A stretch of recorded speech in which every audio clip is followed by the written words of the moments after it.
인사합시다. 안녕하십니까? 네, 반갑습니다.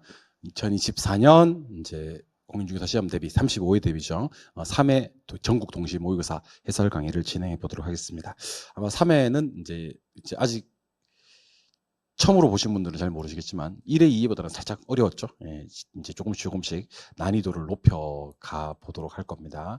그래서 아마 1, 2회보다는 난이도가 살짝 어려웠다. 공부를 좀 했는데 점수가 좀 떨어졌다고 하시는 분들은요. 난이도 때문이니까 공부를 좀 더 해서 상세해 주시기 바랍니다. 아시겠죠? 예, 그럼 지금부터 해설 강의 진행할게요. 1번. 자, 토지의 일부로 간주되는 정착물에 대한 것을 모두 고른 것을 찾아라 그랬습니다. 이거는 이제 일부니까 토지의 종속 정착물을 얘기하는 거예요. 종속 정착물. 토지 정착물에는 종속 정착물과 독립 정착물이 있는데 독립 정착물 4개가 있거든요. 먼저 첫 번째 건물. 건물은 독립적인 거예요. 그다음에 명인 방법을 갖춘 수목이나 등기된 임목. 등기된 임목 이것도 독립 정착물입니다. 가식 그다음에 이거 외에도요, 타인 토지에 경작 재배되고 있는 농작물, 그 다음에 명인방법을 갖춘 미분류 과실이 있습니다. 아예 동산으로 봐야 되는 것도 3개가 있거든요. 이거는 어떻게 암기하시냐면, 가수차, 이렇게 하시면 됩니다. 가수가 타고 다니는 차는 동산이다, 이렇게. 그래서 가식 중인 수목, 경작 수확물, 그 다음에 임차인 정착물, 이렇게 보시면 됩니다. 그래서 요거는 이제, 요거 디귿 리얼은 독립적인 정착물이고요. 경작 수확물 이건 동산으로 봐야 됩니다. 아예 그냥 동산입니다. 그다음에 가식 중에 있는 수목 이것도 아예 동산으로 봐야 됩니다. 그다음에 정착물 중에서 토지의 종속적인 정착물은 니은, 경작 노력을 요하지 않는 나무, 단연색 식물 요거랑 국어 2가지가 됩니다. 답은 2번이 되는 그런 문제. 맞출 수 있어야 되겠죠. 조금 어려웠지만 맞추는 데는 지장이 없어야 되는 그런 문제입니다. 답은 2번. 2번. 토지 관련 용어에 대한 설명이다. 옳은 것을 찾아라. 그랬는데, 자, 용도상 불가분한 관계에 있는 2필지 이상의 1단의 토지는 획지가 아니라 1단지에 대한 설명이죠. 1단지. 오케이. 2번째. 택지는 주상공으로 이용되고 있는 거 아닙니다. 이용되고 있는 거 받고, 이용 목적으로 조성된 토지를 둘 다 말한다라고 했었어야 됩니다. 이용되고 있는 것만 얘기하는 것은 건부지를 얘기하는 거고요. 이용되고 있고 목적으로 조성된 나지까지를 모두 합쳐서 택지라고 합니다. 3번이 정답이죠. 법적으로 소유권이 있지만 활용 실익이 없는 경사면의 토지는 법지. 오늘 나갔던 문제 중에서 가장 쉬운 문제였습니다. 4번은 뭐를 삭제해야 되면 공법을 삭제해야 되겠죠. 나지는 토지 외 정착물이 없고 사법상의 제한이 없는 토지를 말합니다. 공법상 제약은 있어요. 5번 포락지는 지적공부에 등록되지 않은, 틀렸네요. 등록된 토지가 수면 밑으로 잠겨버린 땅을 포락지라고 합니다. 알고 계시죠? 예, 좋습니다. 답은 3번. 3번 문제. 임대공급업에 해당되는 것은 모두 몇 개인가 그랬습니다. 자, 부동산업은요. 임대공급업과 관련 서비스업이 있습니다. 관련 서비스업.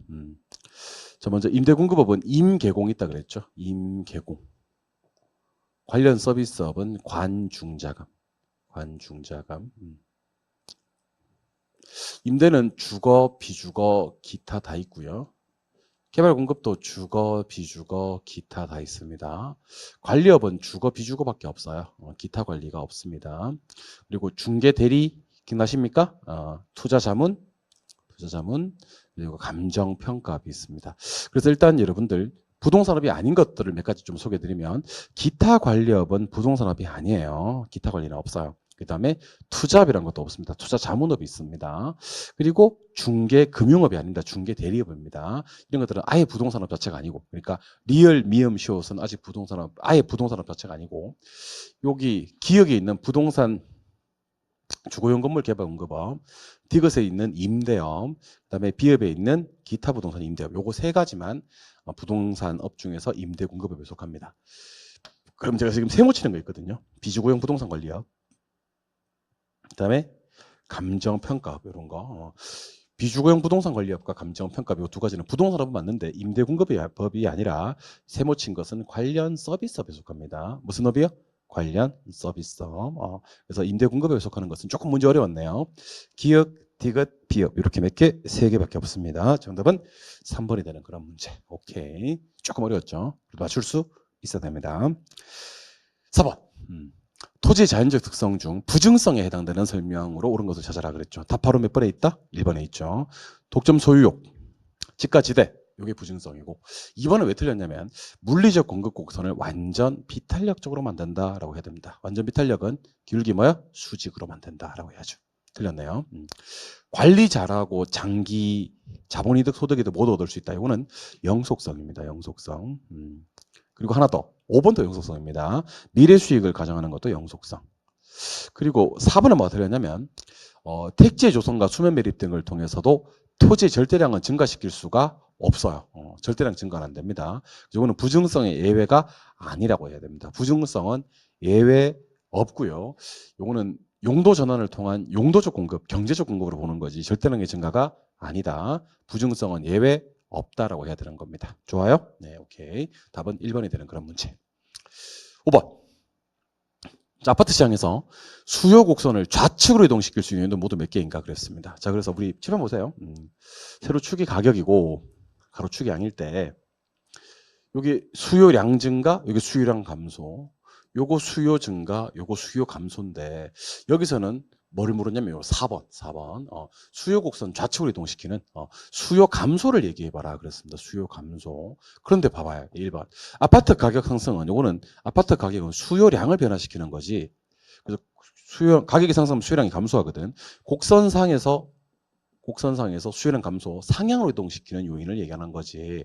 절대로 곡선이 좌측, 우측으로 이동되는 요인이 아닙니다. 그거 말고는 지금 보고 계시는 하나, 둘, 셋, 넷, 다섯, 6개 전부 다 6개 전부 다 수요 감소 요인입니다. 대체적 가격이 하락해도 DSR 규제가 강화돼도 가구 수가 감소돼도 모기지 금리가 상승해도 실질 소득이 줄어들어도 가격이 하락할 것이라고 예상을 해도 전부 다 수요가 감소되니까 뭐를 제외한 기역을 제외한 나머지 6개 답은 5번이 되는 그런 문제가 됩니다. 기역은 왜 답이 아니라고요? 아파트 가격 상승은 아파트 무엇의 변화지? 수요량의 변화지 수요의 변화가 아니니까요. 오케이, 좋습니다. 5번 문제로 갑니다. 일단 공급 곡선의 기울기부터 한번 가볼까? 기울기 구하는 공식은 P 개수분의 Q 개수에서 우리 기Q 하기로 했어. 그래서 공급 기울기는 1분의 1 이렇게 가야 되겠지. 1. 근데 여기 2분의 1로 갔어. 1에서 2분의 1로 가면 2분의 1이 감소된 거거든. 그래서 0.5 감소가 일단 정답이고요.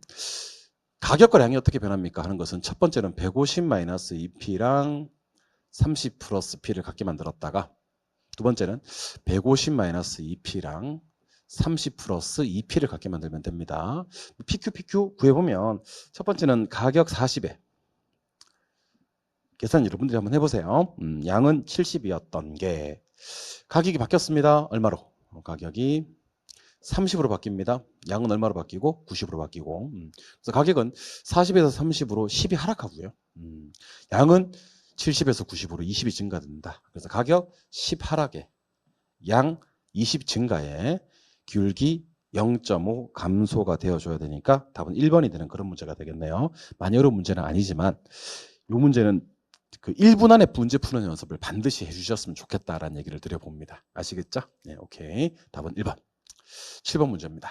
7번 문제 들어가기 전에 우리가 완전 탄력이 나왔을 때가 있고요.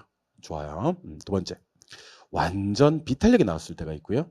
세 번째, 단위 탄력적이 나왔을 때가 있어요. 네 번째, 그 A랑 B가 뭐 같다면 이렇게 나오는 경우가 있습니다. 같다면 그때 뭐를 외쳐주셔야 되냐면 이제 불변이란 걸 외쳐주셔야 되는데 그 이름하여 우리가 불변 4종 세트라고 얘기를 합니다. 예. 완탄일 때는 일단 가격 불변이요. 완비일 때는 일단 양 불변이요. 단위 탄력적일 때는 수입이 불변하고요. 갓담이 나왔을 때는 우리가 알 수 없음을 불변으로 만들거든요. 몰랐던 거 불변으로 만듭니다. 그래서 순서대로 이렇게 완전 탄력적일 때는 일단 가격 불변이요. 가격 불변.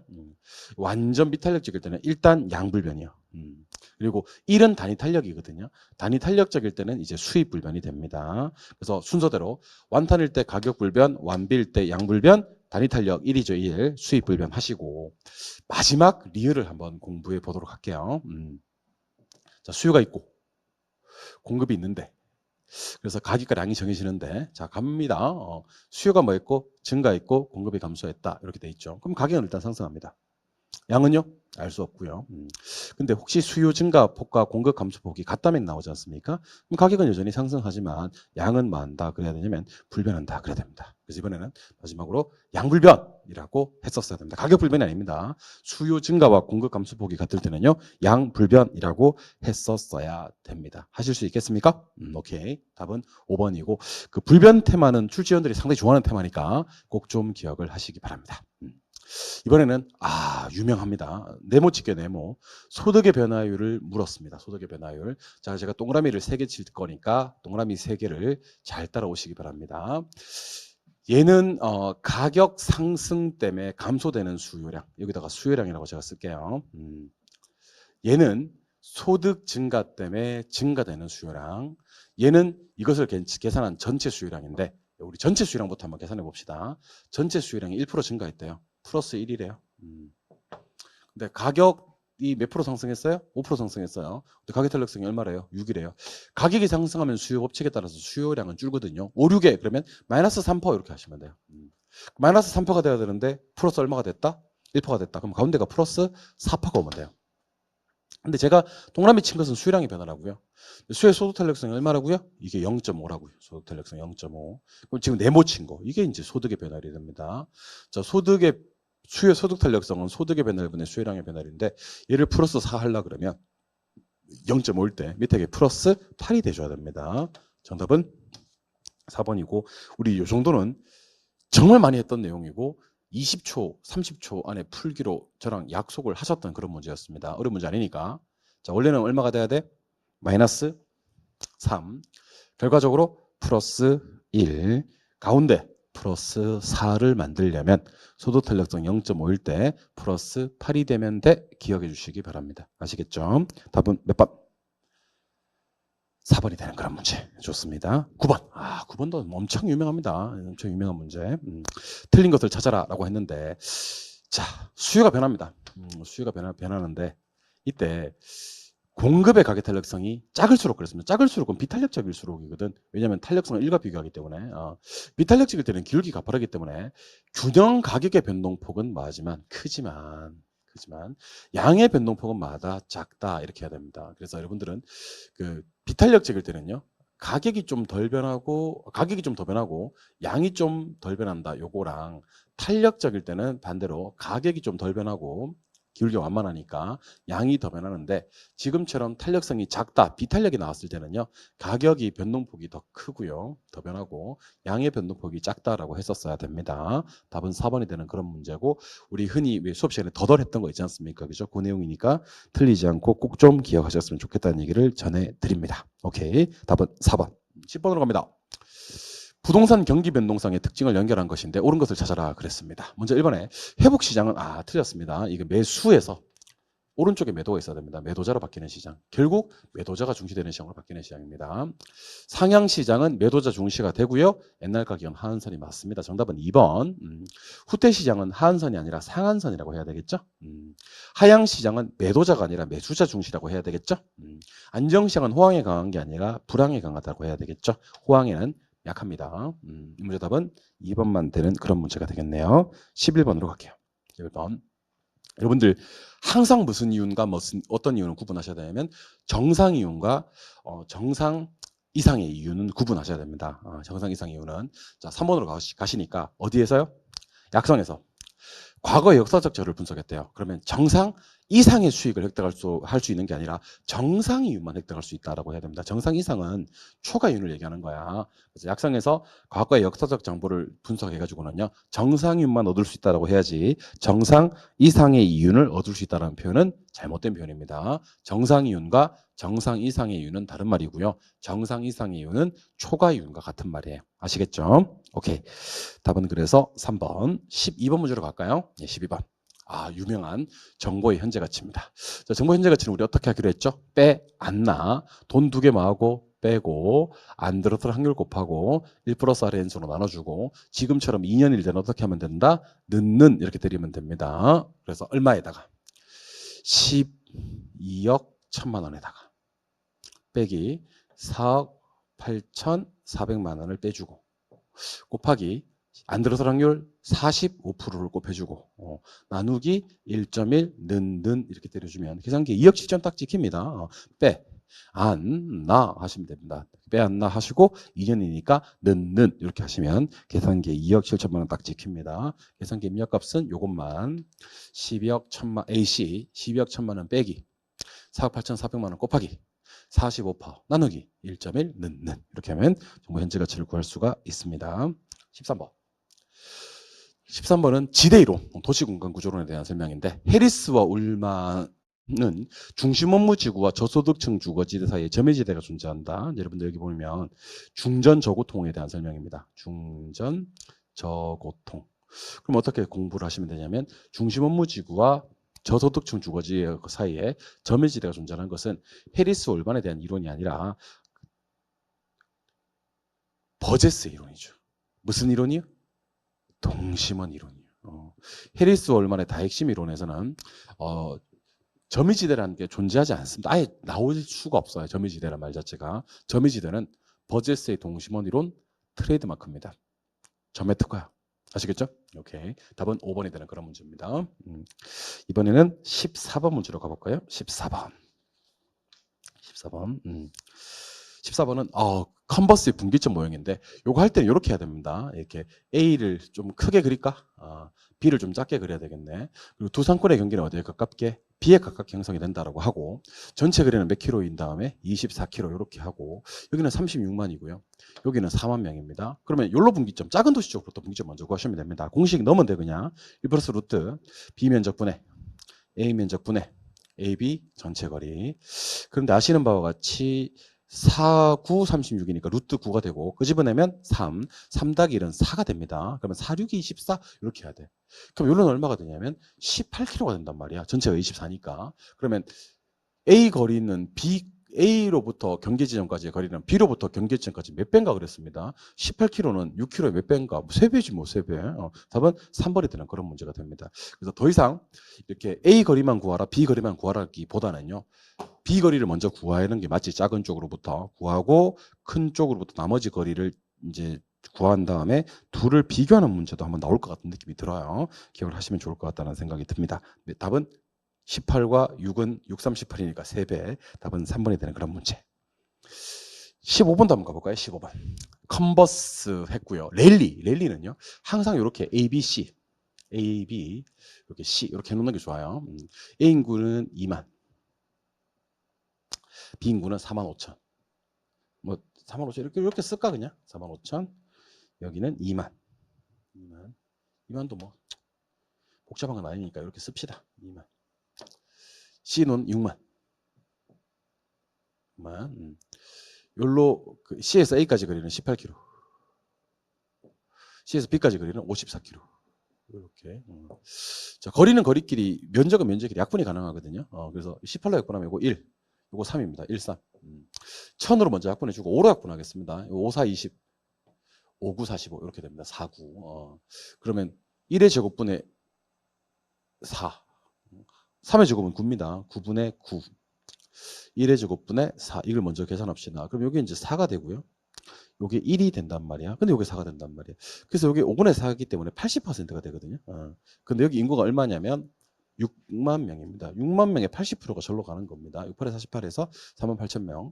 그럼 절로 가는 인구는 당연히 12,000명이 되면서 답은 4번이 되는 그런 문제가 되겠네요. 랠리의 소멸력 법칙.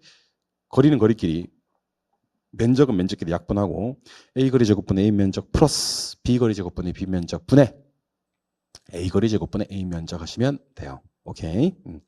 이번에는 16번 문제로 가보도록 할게요. 16번. 부동산 시장에 대한 정부의 간접 개입으로 옳게 묶인 것을 찾아라 그랬는데 여러분들 이용 규제가 있고요. 직접 개입이 있고요. 간접 개입이 있습니다. 이용 규제 3개 정도 있습니다. 지역지구제, 토지거래 허가제, 개발권 양도제 이렇게. 간접 개입은 뭐 5개 정도 됩니다. 뭐 조세, 보조금, 부담금, 금융, 부동산 가격 공시 제도와 같은 행정 지원, 그 외에는 모두 다 직접 개입이 됩니다. 그래서 여러분들 이거 보시면서 우리 직간 1호, 직간이로 대답 한번 해보시기 바랍니다. 임대료 상한제는 직접 개입입니다. 직접 개입, 간접 개입, 간접 개입. 담보대출규제는 금융 지원이기 때문에 간접 직간간. 요거는 간간간입니다. 간간간. 다 간입니다. 간접 개입. 옳게 묶인 것들 찾으라고 했으니까 답은 2번이 되고 3번은 간이간입니다. 토지거래 허가제가 이용규제예요. 요거는 이이간입니다. 이이간. 토지거래 허가제와 지역지구제는 이용규제입니다. 마지막으로 요거는요. 간간이. 지역지구제가 이용규제입니다. 그래서 이용규제는요. 계속 강조하는 겁니다만은 지역지구제. 그리고 토지거래 허가제 방금 했었죠, 그죠? 그리고 굳이 하나 더 한자면 개발권 양도제, 토지거래 허가제, 그다음에 지역지구제 이렇게 하시면 되는 겁니다. 그래서 직간간, 간간간, 간이간, 이이간, 간간이 이렇게 해서 간접 개입은 2번만 정답이 되겠네. 연습 좀 하셔야 됩니다. 17번은 좀 어렵게 내려고 하다가 결국에는 문제는 좀 쉬웠던 문제였습니다. 옳은 걸 찾아라 라고 했는데 답은 1번. 용도 지구는 얼마든지 중복 지정이 될 수가 있습니다. 지역이 중복 지정이 안 되는 거지. 지구는 중복 지정 얼마든지 수합 가능. 기억하셔야 되겠죠. 2번. 2종, 자, 양호하고 이렇게 공동주택 중심일 때는요, 2종 일반 주거지역이 아니라 2종 전용 주거지역에 대한 설명이죠. 많이 했었죠. 그리고 선매는요, 강제로 수용하는 제도가 아니라 협의 매수하는 제도입니다. 4번은요, 이게 매매계약이 체결됐지 않습니까? 그죠? 그럼 그게 확정된 날이 아니고 계약 체결일입니다. 확정된 날이 아니라 계약 체결로부터 30일 이내 신고를 해야 되는 겁니다. 그다음에 공급이 감소되는 정책은 후분양 제도에 대한 설명입니다. 후분양 제도는 선분양 제도에 비해서 공급이 줄어요. 선분양은 공급이 잘 되는 정책이기 때문에 틀린 지문이 되는 겁니다. 후분양이 선분양에 비해서 공급이 준다라고 해야 되겠죠. 답은 1번이 되는 그런 문제. 오케이. 18번. 간혹 한 번씩 근거 법률을 알고 있느냐 하는 문제인데 여러분들 우리 두 가지 부담금이 있습니다. 개발 부담금이 있고요. 재건축 부담금이 있는데 재건축 부담금이 재건축 초과이익 환수에 관한 법률이고요. 지금처럼 개발 부담금은요. 재건축이 아니라 개발이익 환수에 관한 법률이다라고 했었어야 됩니다.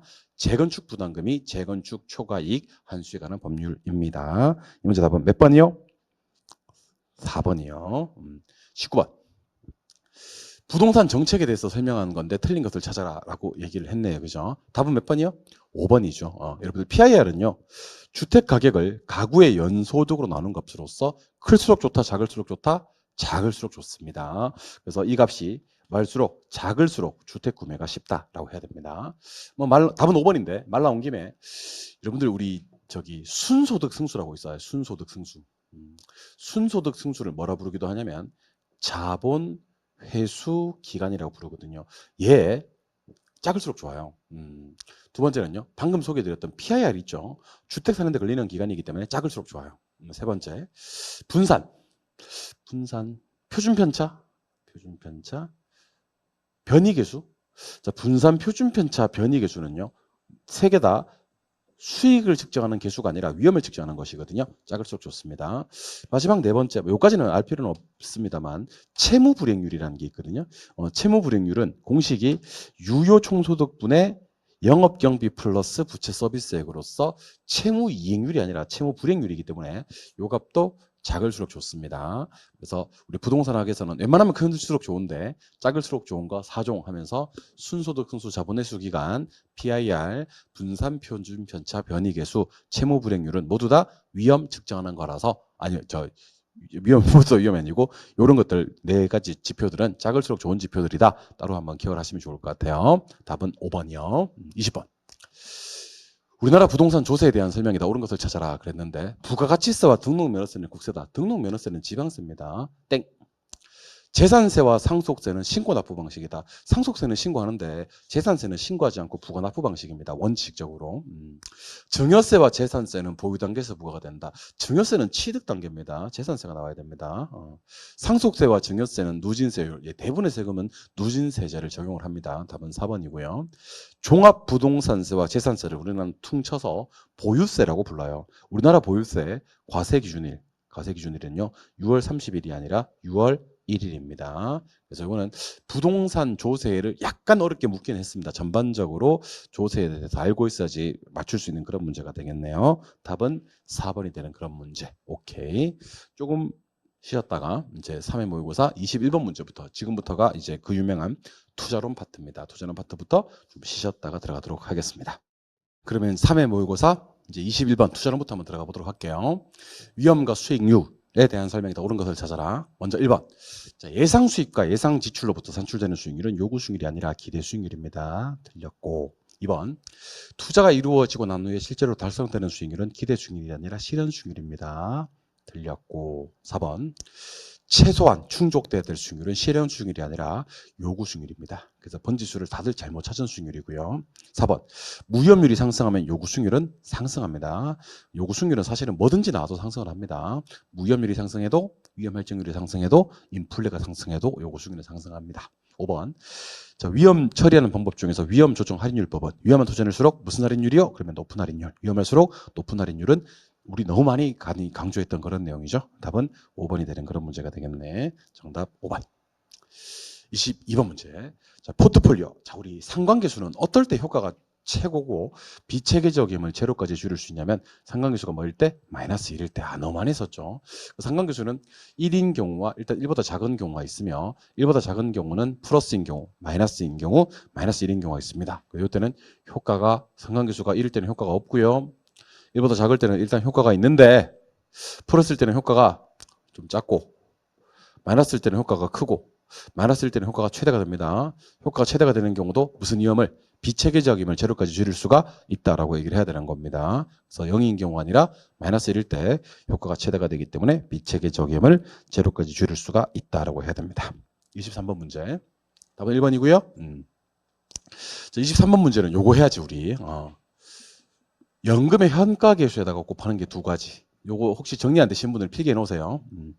연금의 내가계수에다가 곱하는 게 두 가지. 연금의 내가계수에다가는 현가계수에다가는요. 일시불의 내가계수를 곱하는 경우가 있고 그다음에 감채기금계수를 곱하는 경우가 있어요. 연금의 내가계수에다가는 일시불의 현가계수를 곱하는 경우가 있고요. 저당 상수를 곱하는 경우가 있어요. 연금 현가계수에다가 일시불의 내가계수를 곱하면 이 연금들이 내가계수가 되어버립니다. 연금의 내가계수에다가 일시불의 현가계수를 곱해버리면 이 연금들이 현가계수가 되어버립니다. 각각 역수가 아닌 놈을 곱해버리면요. 일시불로 바뀝니다. 일시불의 현가계수가 되고요. 일시불의 내가계수가 됩니다. 요거 필기해 놓으시고 정리를 한번 해보세요. 그래서 몇 번에 가시니까? 2번에 가시니까 연금의 내가계수에다가 일시불의 현가계수를 곱하면 이 연금들이 현가계수가 됩니다. 그래서 일시불의 미래가치계수가 아니라 연금의 현가계수가 되는 거예요. 연금의 현가계수가. 요거는 여기 만약에 1번, 2번, 3번, 4번으로 번호를 매긴다면 3번 관련되는 내용입니다. 3번 관련되는 내용. 연금의 내가계수에다가 일시불의 현가계수를 곱하면 연금의 현가계수가 된다라고 했었어야 됩니다. 답은 2번이요. 오케이. 24번. 자, 매월 50만 원씩을 언제로 땡긴다? 연금을 받을 예정인데 현재 가치를 구하라 그랬습니다. 그죠? 근데 이게 연금의 현가계수 공식을 써야 되는데 연금의 현가계수 구하는 공식은 R분의 1 마이너스 1 플러스 R의 마이너스 N승이란 말이야. 근데 이게 조건이 어떤 조건이냐면 매월 조건이에요. 그래서 기간은 어떻게 해야 되냐면 1년은 12개월이니까 20년이니까 20 곱하기 12월을 때려줘야 될 것 같고 금리는 6%인데 이게 12분의 0.06이 나와줘야 될 것 같습니다. 그래서 20년을 월로 바꾸면 240개월, 즉 20 곱하기 12월. 금리는 연 6%니까 월로 바꾸면 12분의 0.06 해서 요것에 해당되는 것이 답은 여기 1번이 되는 그런 문제가 됩니다. R분의 1 마이너스 1 플러스 R의 마이너스 N승과 관련되는 문제라는 것을 기억해 주셔야 합니다. 아시겠죠? 오케이. 25번 문제입니다. 25번 문제는 세후 현금 수지, 세후 현금 흐름을 구하는 문제입니다. 자, 갑니다. 가능 총소득에서 공시를 빼면 유효가 나와요. 영업 경비를 빼면 순영업 소득이 나와요. 부채 서비스액 빼면 세정 나오고 영업 소득세를 빼면 세후 나와요. 근데 순대 나오고 이감 빼고 여기다가 세율을 곱해버리면 영업소득세 튀어나와요. 영업소득세. 그래서 항상 두 가지를 같이 본다라고 생각하시면 좋을 것 같으세요. 그래서 가능총수가 얼마에다가 4,800에다가 공실 5% 240을 빼는 거지. 4,560이고 영업경비가 저기 보니까 240이다. 그지? 240 빼니까 이거 4,320이고 이거 좀 이따 킵 해놓으셔야 됩니다. 나중에 영업소득세 해야 되니까. 부채서비스액은 여러분들 원금하고 이자를 더해야지 부채서비스액이 돼요. 부채 서비스액은 지금 1,000만 원이 됩니다. 세전연금 흐름이 3,320이 되고 영업소득세는 아까 4,320에다가 대체중 난금 180만 원 됩니다. 4,500이에요. 그리고 이자 감가상각비를 빼야 됩니다. 이자가 아까 800, 감가상각비가 200. 그럼 이거 합치면 요게 이거 두 개 더하고 이거 두 개 빼면 3,500이 나와요. 3,500. 3,500에다가 세율 몇 프로 때리면 30% 때리면 요게 1,050만 원이 나옵니다. 결국 말한 얘기냐면 3,320에다가 1,050을 빼라는 얘기거든요. 그러면 2,270만 원 나오나? 오케이. 그래서 이 문제 답은 4번이 되는 그런 문제 풀 수 있어야 됩니다. 어려운 문제는 아니에요. 대신 시간이 좀 많이 걸리는 문제이긴 한데 시간 내에 문제 푸시는 연습 부디 해 주실 수 있었으면 좋겠습니다. 아시겠죠? 오케이. 그리고 26번 문제. 6번 부동산 투자 분석에 대한 설명이다. 틀린 것을 찾아라 라고 했는데 이 문제 답은 몇 번이었죠? 2번이죠. 자, 내부 수익률은 합할 수가 없어요. 합할 수가. 그래서 서로 다른 내부 수익률을 가지는 두 개 자산에 동시에 투자하는 투자의 내부 수익률은 각자 자산의 내부 수익률을 더한 것과 다르다라고 해야 됩니다. 같지 않습니다. 순현가법은 더해도 돼요. 가산이 성립을 하는데 내부 수익률법은 가산할 수가 없다라고 해야 됩니다. 26번의 답은 2번이 되는 그런 문제. 27번. 27번은 제가 어떻게 풀라 그랬냐면, 자, 요거 하나 문제 통째로 하나 외워주시면 좋다 그랬습니다.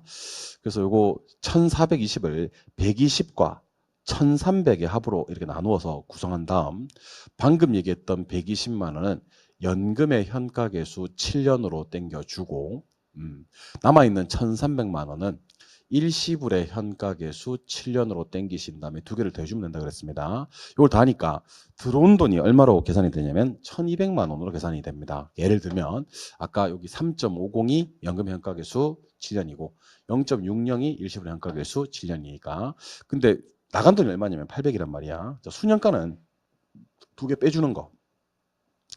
내부 수익률은 두 개를 나눠주는 거거든요. 수익성 지수는 두 개를 나눠주는 거거든요. 수년가는 1200에서 800 빼니까 400만 원이 되는 거고요.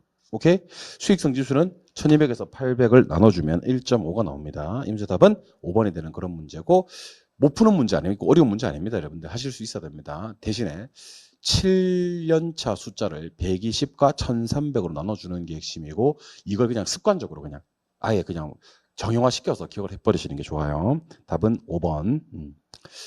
28번 문제 많이 했던 거죠. 3번이 정답인데요. 자, 채무불이익률은 누가 누구를 감당하는 거냐면 준영업소득이 아니라 유효총소득이 유효총소득이 영업경비와 부채 서비스액을 감당할 수 있는지를 측정하는 거고요. 부채 감당률이 부채 서비스액분의 순영업소득이기 때문에 순영업소득이 부채 서비스액을 감당할 수 있는지를 측정하는 겁니다. 특히 채무불이익률 구하는 공식은 유효총소득분의 영업경비 플러스 부채 서비스액으로서 유효총소득이 영업경비와 부채 서비스액을 감당할 수 있는지의 비율을 측정한다라고 했었어야 됩니다. 답은 3번이 되는 그런 문제. 29로 갑니다. 프로젝트 파이낸싱에 대한 설명이다. 틀린 것을 찾아라 라고 했는데 정말 조심하셔야 되죠. 여러분들 PF가 부의금융 맞고요. 비소구 금융 맞거든요. 비소구 그러기도 하고 제한소구 그러기도 하는데 누구한테 상환 청구를 못하냐면요. 프로젝트 사업주한테 청구를 못하는 거지. 프로젝트 회사한테는 얼마든지 청구할 수가 있습니다. 그걸 비소구 또는 제한소구 금융이라고 하는 겁니다. 회사한테는 청구할 수 있어요. 사업주한테 청구를 못하는 게 비소구 제한소구 금융이다. 기억하셔야 되고요. 답은 4번이 되는 그런 문제가 됩니다. 하실 수 있겠습니까? 오케이. 30번으로 갈까요? 부동산 투자회사 법령상 부동산 투자회사에 대한 관한 내용으로 틀린 것을 찾아라 라고 했는데 답은 2번이죠. 여러분들 질문 보시죠. 부동산 투자회사의 자산 구성 중에서 부동산, 증권, 현금 이러면 여기 제가 이거 빅맥 세트로 기억하자 그랬잖아. 빅맥 세트가 얼마고? 8,000원이고 빅맥 단품이 7,000원인데 혹시 부동산, 증권, 현금이 다 나오면 세트 메뉴 8,000원. 부동산 단품으로만 나오면 7,000원 이렇게 하기로 했잖아. 빅맥 단품으로. 그래서 여기서는 세트가 다 나왔기 때문에 70이 아니라 80이다라고 얘기를 해야 되는 겁니다. 부동산, 증권, 현금으로의 자산 구성은 80, 부동산만으로의 자산 구성은 70 이렇게 얘기를 해야 되는 거예요. 아시겠죠? 이제 답은 2번. 31번으로 이제 넘어가 봅니다. 부동산 관리에 대한 설명이다. 틀린 것을 찾아라라고 했는데 이것도 많이 했었죠. 예. 건물과 부지의 부적은 개선하는 거, 요것도. 그다음에 물리적, 기능적 하자 유무를 판단해서 필요한 조치를 취하는 거. 이거 둘 다 기술적 관리로 들어갑니다. 둘 다 무슨 관리라고요? 기술적 관리. 둘 다 기술적 관리라면 몇 번은 답이 아니고 2번은 답이 맞고 1번은 답이 아니게 되죠. 경제적 관리가 아닙니다. 그래서 틀린 걸 찾으라고 했고 답은 1번이 되는 그런 문제가 되겠네. 정답 1번. 오케이. 32번. 부동산 마케팅입니다. 자, 부동산 마케팅에 대한 설명이다. 옳은 것을 찾아라 라고 했는데 마케팅에는 제품 프로덕트는 맞습니다. 근데 긍지가 아니야. 요거 가격이라고 해야 돼. 가격. 가격이라고 하고 프라이스 이렇게 CE, D가 아니라 분양 대행사 이용하는 것은 판매 촉진 아닙니다. 유통 경로 플레이스 전략입니다. 분양 대행사는 유통 경로 플레이스 전략입니다. 시장 세분화는 세그멘테이션 타겟까지는 맞았는데 퍼블릭 릴레이션스가 아니고 차별화 하시면서 뭐라고 하셔야 되냐면 포지셔닝 이렇게 하셔야 됩니다. 포지셔닝 이렇게 하셔야 됩니다. 틀렸고. 그다음에 제품을 위치시키는 활동은 세분화가 아니라 차별화. 둘 다 차별화 전략이 들어가야 됩니다. 둘 다 차별화 전략. 답은 5번이네요. 세분화된 시장 중 가장 좋은 시장은 표적 시장이라고 하고요. 영어로는 타겟이라고 합니다. 오케이. 답은 5번이 되는 그런 문제. 지금부터는 전부 다 이제 감정평가론 문제예요. 감정평가론. 그래서 감정평가론을 좀 많이 냈습니다. 오늘은. 자, 33번. 옳은 것을 찾아라라고 했는데, 자, 1번이나 2번처럼 이렇게 다른 규정이란 말이 나왔을 때는요. 원칙이 아니라 예외로 가져야 됩니다. 그래서 1번은 시장 가치가 아니라 시장 가치 외 가치가 와야 되고요. 2번은 현황 평가가 아니라 조건부 평가가 맞습니다. 둘 다 예외로 가야 되기 때문에 답은 2번이 되고요. 3번은 둘 이상의 물건이 일체로 거래되거나 용도상의 불가분한 관계 있을 때는 구분하지 않고 일괄합니다. 가치를 달리하는 부분은 부분평가하지 않고 구분평가합니다. 기준 시점은 현장 조사를 개시한 날짜가 아니라 가격 조사를 완료한 날짜입니다. 가격 조사 완료 일자라고요. 그래서 이 문제 답은 옳은 걸 찾아야 되니까 2번 하나밖에 없네요. 그죠? 34번. 자, 34번은 감정평가 절차 관련되는 문제인데 우리 7단계를 다 기억하시는 것도 좋지만 기부터 쳐대고 마지막에 결정 표시로 끝만 놔주면 됩니다. 그래서 기쳐대고 결정 표시 이렇게 하시면 돼. 기를 쳐대야 되니까 디귿 니은 기역. 다시 디귿 니은 기역으로 시작을 해서 마지막에 결정 표시 리을로 끝이 나주면 됩니다. 기쳐대고 결정 표시 해버리니까 답이 3번 하나밖에 없네요. 기 딱 쳐대고 결정 표시 이렇게 하시면 됩니다. 답은 3번. 오케이. 35번. 여기 평가다시 한번 나와서 제가 한번 만들어 와 봤는데 가보겠습니다. 동일 수급권이란 수요 공급 관계가 성립하는 게 아닙니다. 이게 대체 경쟁 관계입니다. 수요 공급 관계가 아니라 대체 경쟁 관계. 진짜 별걸 다 틀리게 내더라고요, 보니까. 동일 수급권은 수요 공급 관계가 아니라 대체 경쟁 관계가 성립하는 지역을 동일 수급권이라고 합니다. 오케이? 그게 틀렸다라는 얘기입니다. 답은 3번. 조심해야 되겠지, 진짜. 36번은 옳은 것을 찾아라라고 했는데, 자, 공장재단을 여러분들 여기 보니까 일괄평가한다는 말이 나옵니까? 그때는 거래사례비교법 아니고 수익환원법입니다. 수익환원법. 2번. 일괄해서 평가하지 않습니까? 그죠? 이렇게 일괄해서 평가할 때 그때는 원가법이 아니라 거래사례비교법입니다. 3번. 산림을 평가할 때는 산지와 임목을 구분하고요. 이때 임목은 거래사례비교법이고 소경목림은 원가법인데 일괄해서 평가할 때는 원가법 아니고 거래사례비교법입니다. 그래서 2번하고 3번은 둘 다 거래사례비교법이에요. 근데 4번에 건설기계, 항공기 선박, 기계 기구류는 원가법 쓰는 거 아주 정확합니다. 답은 4번이고요. 5번. 말도 안 되는 소리. 임대료 평가할 때는요. 거래사례비교법이 아니라 임대사례비교법으로 평가합니다. 임대료는 무슨 법이요? 임대사례비교법이에요. 거래사례비교법 아닙니다. 임대료는 임대사례비교법입니다. 36번의 정답은 4번이요. 이제 네 문제. 37번. 감가 수정에 관련된 설명이다. 옳은 것을 모두 골라라 라고 했는데 1번. 감가 수정 관련된 내용수는 물리적 내용수가 아니라 경제적 내용수다 라고 해야 됩니다. 두 개 바꿔야 됩니다. 경제적. 기억 틀립니다. 이은 제조사로 원가를 감액할 때는 물리적, 기능적 감가만 고려한다. 아닙니다. 물리적, 기능적, 경제적 감가까지 고려해야 됩니다. 감가 수정할 때는요. 그래서 니은도 틀립니다. 그러면 디귿, 니를 둘 다 포함되고 있기 때문에 미은 갑니다. 정율법은요. 일정한 감가율 곱해서 감가액을 구하는 방법이고 초기에는 감가율이 크고 후반으로 갈수록 감가율이 체감한다. 감가액이 크고 감가액이 체감한다. 감가율은 변하지 않습니다. 미음을 품으면 안 됩니다. 그래서 이거 두 개가 맞습니다. 내용연수법에는 유래기가 있고 그다음에 관찰감가법 분해법이 있습니다. 그래서 유래기 관분 유래기 관분 이렇게 해서 답은 3번이 되는 그런 문제입니다. 1번부터 기억부터 다 바꾸면 기억은 물리적 내용연수 아니고 경제적 내용연수다라고 해야 되고요. 니은은 물리적, 기능적, 경제적 감가를 고려한다라고 해야 되고요. 디귿, 리을은 맞고요. 미음은 감가액이 초기에는 크다가 후기로 갈수록 감가액이 체감한다라고 했었어야 됩니다. 아시겠죠? 예, 답은 3번. 38번은 제가 해설만 써드릴 테니까 칠판 한번 바라봐 주시기 바랍니다. 일단은 1000만원 곱하기가 들어갑니다. 1000만원 곱하기 들어가지고 요거 그 마이너스 3%는 0.97을 곱해주고요. 플러스 4%는 1.04를 곱해줍니다.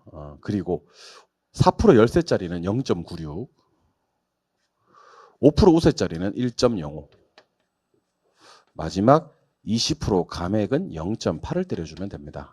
그럼 끝나는 거예요, 그냥. 그러면 아마 814만 4천 얼마 나올 거니까 답은 1번이 되는 그런 문제가 됩니다. 그래서 1000만 원 곱하기 변동률 마이너스 3%짜리 0.97, 플러스 4%짜리 1.03, 열세한 거, 우세한 거 반영해주면 0.96에 1.05, 20% 감액 0.8 때리면 답이 1번이 나오는 그런 문제입니다. 39번 문제는 저부대 문제거든요. 저부대.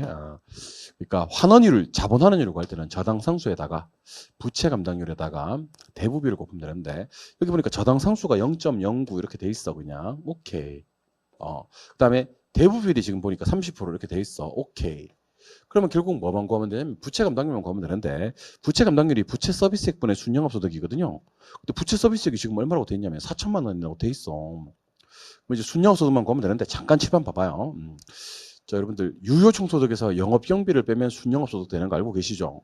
유효총소득이 얼마? 8천. 영업경비는 재산세 경비고요.